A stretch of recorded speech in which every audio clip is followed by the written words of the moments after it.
Hi everyone, welcome back to the channel. In today's quick video, I'm going to show you exactly how to download the CV from Europass in 2026. For that, first of all, you need to open the official Europass portal in your web browser.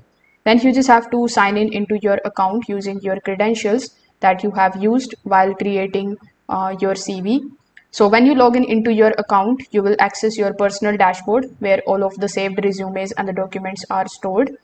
So here from the dashboard, you just have to locate the CV section and select the resume that you want to download. Now you are going to see your CV preview. As you can see, it is available here, something like this.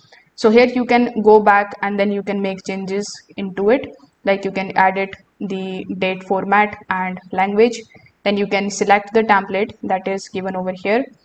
Afterwards, you can also make changes into the text size. You can make it small, medium, and large. After that, you can click on the option of next in the bottom right hand corner of the screen. Over here, you need to choose a name for your CV and then click on the option of download. And this particular CV will be saved on your device successfully. If this video helped you out, make sure that you like this video and subscribe to the channel. Thanks for watching.